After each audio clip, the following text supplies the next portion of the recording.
तो second last concept in the salary chapter is deduction under section 16. Majority deductions we have already spoken about. इसमें कुछ बड़ी बात नहीं है. Standard deduction you have to provide all the time 50,000 rupees. They will not mention anything about the standard deduction. Do not make mistake in examination. अगर आपको उन्होंने खाली सैलरी का डेटा दिया हुआ है तो ग्रॉस सैलरी कभी भी टैक्सेबल नहीं होता, नेट सैलरी टैक्सेबल होता है my dear friends. And net salary compute करने के लिए आपको 50,000 रुपीज का स्टैंडर्ड डिडक्शन देना ही पड़ेगा. हाँ, लेकिन किसी एम्प्लॉय का अगर सैलरी पूरे साल भर का 48,000 है तो उसको तो 50,000 का स्टैंडर्ड डिडक्शन नहीं दे सकते. इसलिए हमने कंपेयर किया एक्चुअल सैलरी या 50,000 whichever is lower. That's the first deduction given under section 16 clause 1A. So entertainment allowance we have already discussed in the allowances only for the government employee.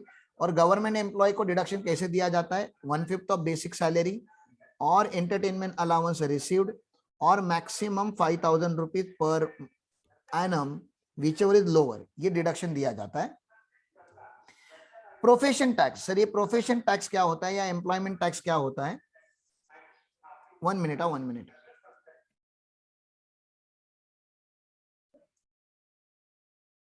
So what is profession tax and employment tax? This tax you pay to your state government because you are earning in that particular state. It is your moral responsibility to that state. तो आपको देना पड़ता है. ज्यादा होता नहीं है, 2,500 के आसपास होता है. ये 2,500 पर एनम होता है. तो मंथली आपकी सैलरी में से 150 180 रुपीज डिडक्ट होता है.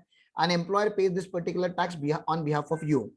तो deduction is allowed only on payment basis. मतलब अगर आपने पेमेंट किया होगा तो ही आपको डिडक्शन दिया जाएगा.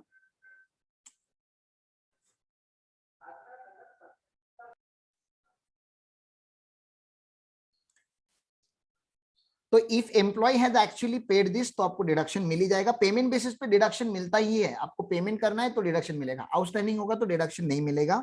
आपने हाउस प्रॉपर्टी चैप्टर में भी यही पढ़ के रखा है. म्युनिसिपल टैक्स का डिडक्शन तभी दिया जाता है जब आपने पेमेंट किया हुआ है. ठीक है. If the profession tax is paid by the employer, अगर एम्प्लॉयर ने ये पर्टिकुलर टैक्स पे किया होगा तो स्टेप 1 में हम इसको करते हैं टैक्सेबल एज अ सैलरी, क्योंकि एम्प्लॉयर ने आपका ऑब्लिगेशन भरा हुआ है तो आपका परक्यूजिट बन जाएगा हो. और स्टेप 2 में उसमें हम डिडक्शन दे देते हैं. चलो आपको 1-2 क्वेश्चन दिखा देता हूं उसी के बेसिस पे. सिंपल है, कॉन्सेप्ट एकदम सिंपल है. Mister Goyal receive the following emoluments during the previous year. Basic pay अभी यहाँ पे पर मंथ नहीं बोला है तो सारा डेटा पर एनम होता है, क्योंकि उन्होंने ईयर एंडिंग बोला है ऊपर ही. तो ये पूरा का पूरा डेटा पर एनम है. 40,000 टैक्सेबल हो जाएगा, डियरनेस अलाउंस भी टैक्सेबल हो जाएगा, कमीशन भी टैक्सेबल हो जाएगा. ठीक है ना. एंटरटेनमेंट अलाउंस ये भी टैक्सेबल हो जाएगा. मेडिकल एक्सपेंसेस रिम्बर्स्ड ये भी टैक्सेबल हो जाता है, कोई एग्जम्पशन नहीं है इसके ऊपर.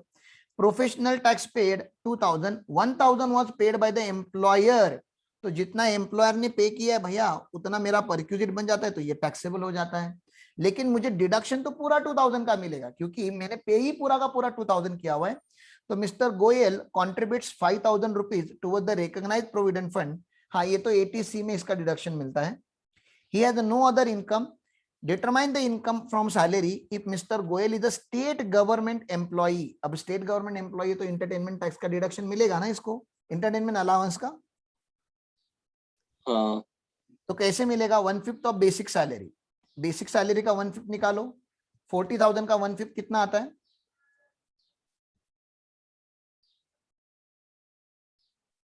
ये बोलो. 8,000. 8,000 ये आ जाएगा. एंटरटेनमेंट अलाउंस 4,000 आ जाएगा. और स्टैंडर्ड डिडक्शन मतलब स्टैट्यूटरी डिडक्शन जो है 5,000 है per annum whichever is lower. तो 4,000 आता, 4,000 डिडक्ट हो जाएगा, कोई बड़ी बात नहीं है. और प्रोफेशन टैक्स का उनको डिडक्शन मिलेगा 2,000 रुपीज का, जितना पूरा भरा है. इसके अलावा और एक डिडक्शन मिलेगा, बता सकते हो कौन सा? Standard deduction. स्टैंडर्ड डिडक्शन में मिलेगा. Very good. तो 40,000, 15,000, 10,000, 4,000, 25,000, 1,000 यहाँ पे ले लिया क्योंकि ये एम्प्लॉयर ने भरा था. 95,000 वैल्यू आ जाता है. फिर उसमें से 50,000 स्टैंडर्ड डिडक्शन माइनस हो गया. इसमें व्हिचर इज लोअर में ये 4,000 माइनस हो गया. और प्रोफेशन टैक्स जितना भी भरा था उतना माइनस कर देंगे. और जो उन्होंने आरपीएफ में कंट्रीब्यूट किया हुआ है उसका एटीसी में डिडक्शन मिलेगा और यहाँ पे कहीं पे डिडक्शन नहीं मिलता. ऐसा ये एक क्वेश्चन मैंने पढ़ा दिया आपको. टीडीएस के चैप्टर में पढ़ाया जाता है यूजुअली, लेकिन मैं आपको यहीं पे थोड़ा बहुत बता के चलता हूं ताकि आपको याद हो जाए. 192 करके सेक्शन है जो सैलरी का टीडीएस डिडक्ट करता है.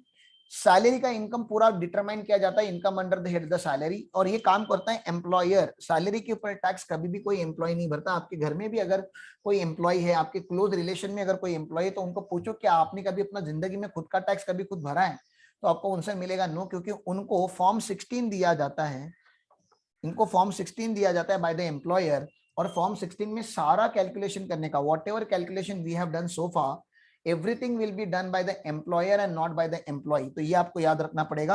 और बेसिक एग्जम्पशन लिमिट माइनस करके जो टैक्सेबल अमाउंट आता है उसके ऊपर सैलरी में टैक्स कंप्यूट हो जाता है, और वो सारा का सारा टैक्स एम्प्लॉयर मंथली बेसिस पे गवर्नमेंट ऑफ इंडिया को डिपॉजिट करते जाता है।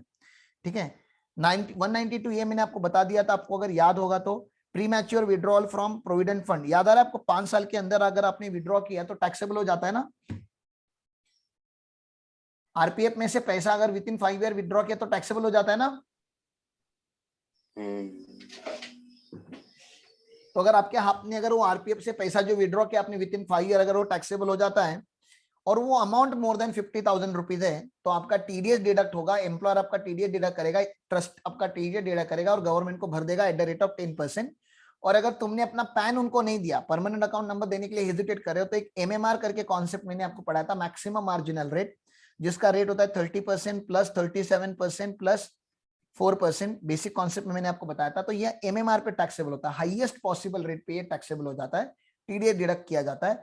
तो ये पढ़ाऊंगा आपको फिर से, मैं टीडीएस के चैप्टर में जाके फिर पढ़ाऊंगा। जब टीडीएस का चैप्टर पढ़ा दूंगा तो आपको थोड़ा ज्यादा समझ में आएगा, जब रिवीजन करोगे तो काम होगा।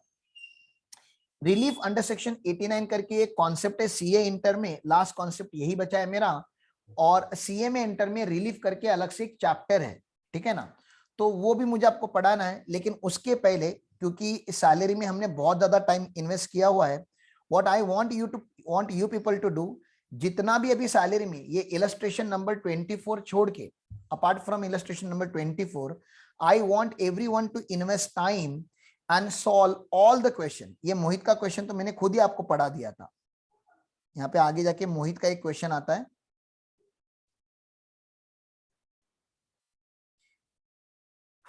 क्यूएनए सेशन में अगर आप जाते हो तो ये मोहित वाला क्वेश्चन याद आ रहा है कि आपको, मैंने आपको एचआरए वाला पढ़ाया था, गाजियाबाद दिल्ली वाला,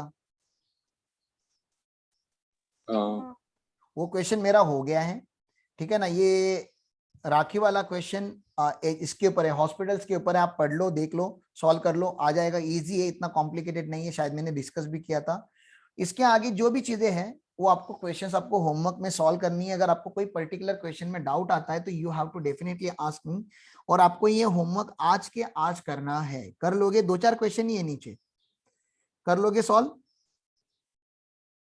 हाँ। सीए इंटर की बुक में के आपको 2-3 क्वेश्चन सॉल्व करने हैं जो एग्जाम में आए हुए थे पास्ट में। तो नेक्स्ट लेक्चर में मैं आपको पढ़ाऊंगा ये क्या बोलते हैं अपना रिलीफ। नेक्स्ट लेक्चर अभी लूंगा, चलेगा?